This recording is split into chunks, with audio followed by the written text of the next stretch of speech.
खुलुमबाय लोगोफोर, आं दिनै दोंसे खन्थाइ लानानै फैदों। खन्थाइनि मुं बायग्लिलांनाय गोर्बो। खन्थाइखौ लिरदों थान्दै बसुमतारी आरो खन्थाइखौ आवरायदों जावलिया सिमां। फैदो बिदिब्ला बिथांनि खन्थाइखौ खोनासंलांदिनि। बायग्लिलांनाय गोर्बो। फोथायदोंमोन आं नोंखौनो सना, गावनि जिउनिख्रुइबो बांसिन। होदोंमोन आंबो नोंनोनो सना, आंनि गोर्बोनि थार अननायखौ। नाथाय सना, दिनै नों आंखौ एसेबां हरखाबै मा जाहोननि थाखाय गारनानै थांखो? बेनोमोन नामा सना बै समाव नोंनि समायखिरा लानाया? बेनोमोन ना सना नोंनि आंखौ बै समाव बुंनाय रावफोरा? दिनै हरखाबै बहा गोमोरलांजोबखो?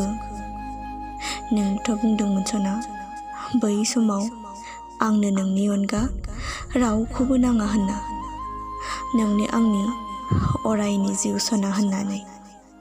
नोंनोथ' बुंदोंमोन आंखौ जिउ सना नों आंनिल', आंनि अनगा गुबुननि जानो मोना होननानै।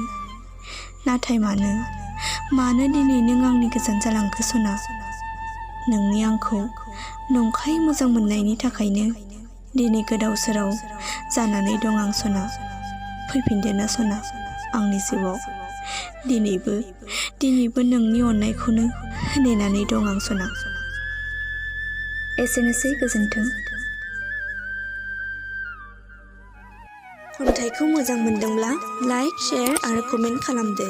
लोगोसे जोंनि जावलिया सिमां इउटुब चेनेलखौ साबस्क्राइब खालामनो दाबाव।